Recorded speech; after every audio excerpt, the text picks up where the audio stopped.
Welcome back into another episode of Spaceman 2.0 Phoenix Truth Rising Show. Here to help you grow in the knowledge and wisdom of truth, and the truth will set you free. With the best history lesson and spiritual insights on the planet, exposure of the Illuminati's plan of world conquest and control is the death knell to the New World Order. Let's get back into these remarkable beasts.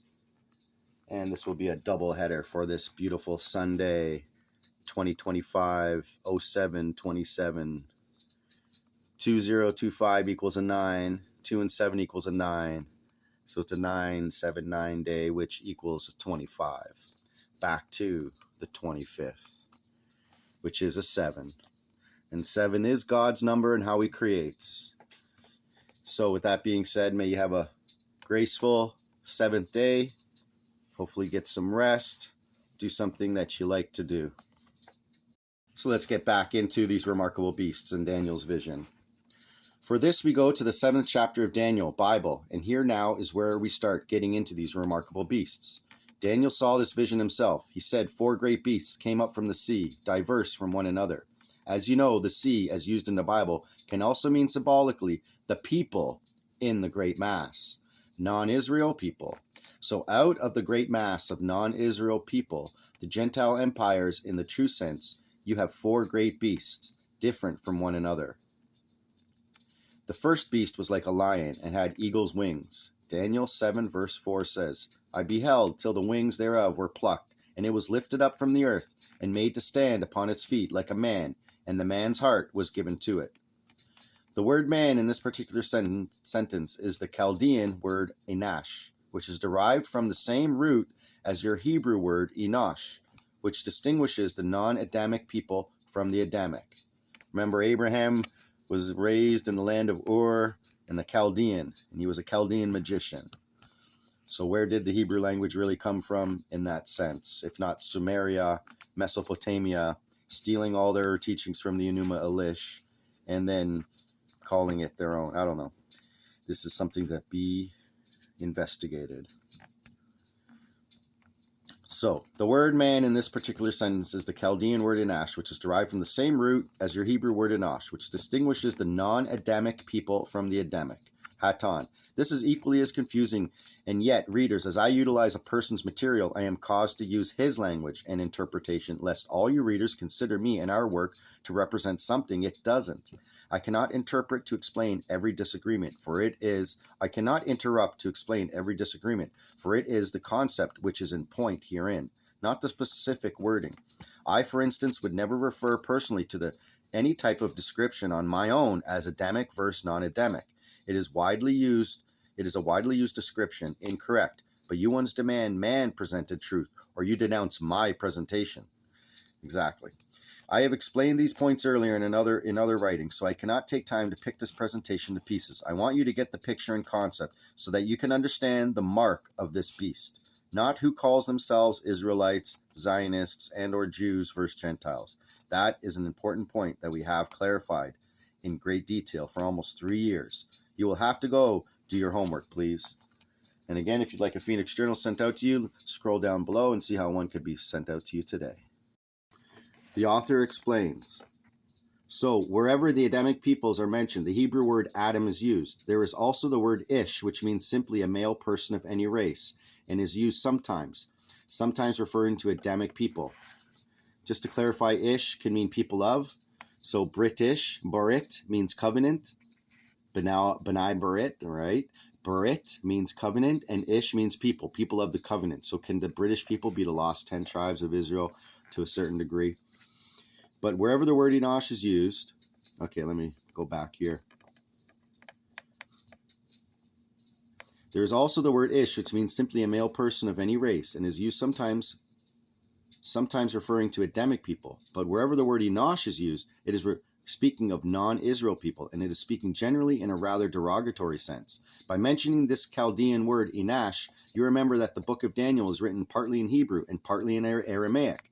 The portions of the book that pertain to non-Israel peoples are written in a much more widely used Aramaic language, which is what Christ spoke, which was spoken everywhere from southern Babylonian on up through the Fertile Crescent, through Assyria and Syria. In other words, it was spoken everywhere in Western Asia, other than in the earlier days in Palestine, when the related but not quite identical Hebrew language was used. HATONN. My point is not to explain what this author means, but what is happening here is that the word acceptable today is being avoided by the author because he knows that the word Jew was coined in the late 1700s AD. That's right, to group in all the non with the real, and then they can all get confusion together. That means that the accepted words are erroneously used today are not valid. But how do you make the masses of people now accepting the false words understand? We of the hosts have the same problem as we relay information to you. I can only suggest that you utilize the suggestion given in the prior writings. Get a Bible dictionary and stop using the Webster's version to identify meanings of biblical words. It will help. It is not a sure answer to truth, however, for so much is changed in international and mistranslation. Daniel's vision of the first of these beasts that came out of the sea was like a lion. The eagle's wings were plucked off. It was made to stand erect on its hind feet like an Enosh man, and was given the heart of an Enosh man. HATONN. Can you see that already apparent interpretation? This indicates the plucking off, or stripping of the flight wings of man's own higher beingness into a trapped thing without capability of rising into his higher beingness.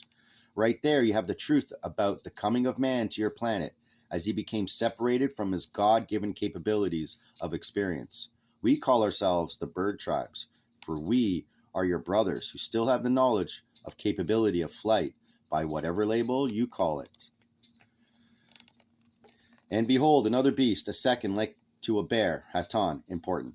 And it is raised up itself on one side, and it had 3 ribs in the mouth of it, between the teeth of it. And they said unto it, Arise, devour much flesh. After this I beheld, and lo, another, like a leopard, also very important, which had on the back of its 4 wings of a fowl. The beast also had 4 heads, and dominion was given to it. After this I saw in the night visions, and behold, a 4th beast, dreadful and terrible and strong exceedingly, and it had great iron teeth. It devoured and broke in pieces and stamped the residue with the feet of it, and it was diverse from all the beasts that were before it, and it had 10 horns. Daniel 7:6-7. Remember what was said about that 4th empire of Rome and iron, and Rome, the iron. The 4th kingdom shall be strong as iron. For as much as iron breaks in pieces and subdues all these things, as iron that breaks all these, shall it break in pieces and bruise. Daniel 2:40.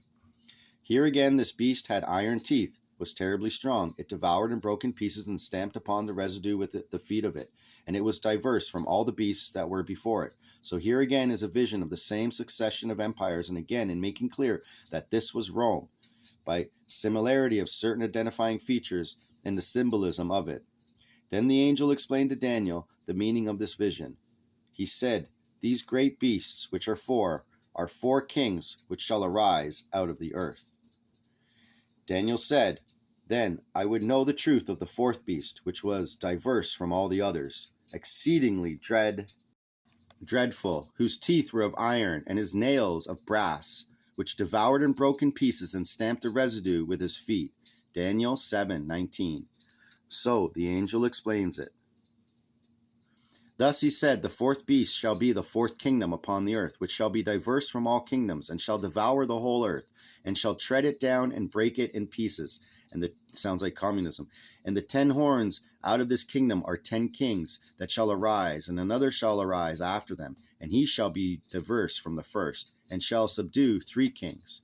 Daniel 7:23-24. Now, you can go into some further symbolism in here, if you need to follow this up, but for the present we don't. We have identified previously these different kingdoms, and this succession of empires, so I'm not going to bother trying to identify each of the 10 horns, and so forth now. We have other things to cover. Let us now go back. The first kingdom was like a lion, and you remember, in the visions of the great statue, it was the head which was of gold, superior to the others in its degree of culture. Likewise, the power of the lion being the most powerful of the great beast, it was a great military power, with high civilization, but with only the characteristics of the Enosh. They lacked in power the spiritual capacity of the people of Israel, with all their faults. The second kingdom, you remember, was like a bear, and it raised upon itself up on one side. Well, that is the Medo-Persian Empire, originally Media, north of Persia proper, which was the leading kingdom during the first stage of this empire. And as they expanded westward, they first shattered with a sword the empire of Assyria, which was north of Babylon. And that was, of course, done under the dominance of Media.